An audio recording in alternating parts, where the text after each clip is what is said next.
All right, welcome to step one of the 4 steps to market domination. Step one is all about getting buy-in from the team.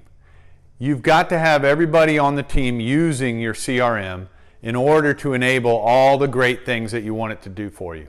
So get them involved early. Elicit their input. Ask them what they need, what will help them sell more. As a part of the 4 steps to market domination guide that you've probably already downloaded, we have a survey that you can circulate to your sales team that will ask them all the right questions. But whether you use our survey or you come up with your own questions, make sure and start asking them questions. Let them know you're looking for solutions. Let them be part of the selection process. If you've already signed up for a free trial to SalesNexus, well then now is the time to get the team involved. Add them as a user to SalesNexus and ask them how they'd like to have it set up. That's going to ensure that they're way more involved in using it once you set it up.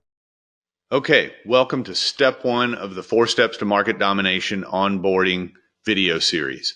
This one's going to be really short, but it's the most important one.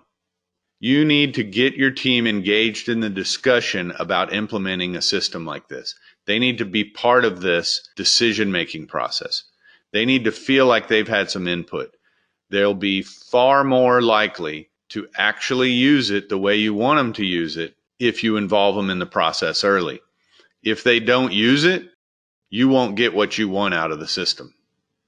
So, it doesn't have to be a big deal. All you got to do is try to have the discussion at a high level. Ask them about the opportunities that they see in the marketplace.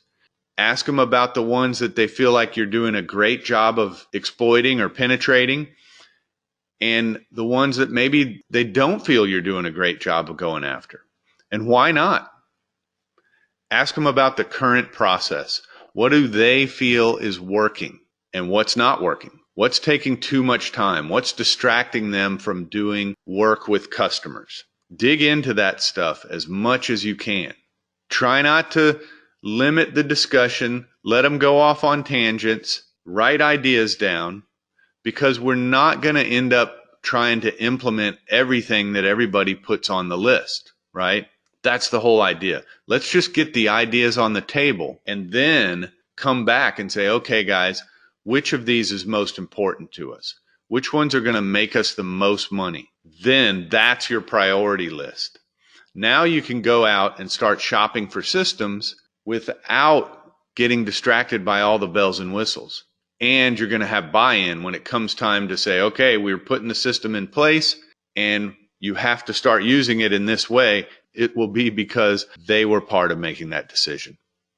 So I have on my screen here our sales team survey that you can download when you download the 4 steps to market domination guide. So take advantage of that. Print it out, get everybody in a conference room and go through it, or circulate it with the team and give them some time to fill it out and then get back together. Or if you want, just ask these questions in a meeting. That's up to you. But get the ideas on the table, get them engaged in the process, and you're setting yourself up for success. That's step one. Next up is step 2.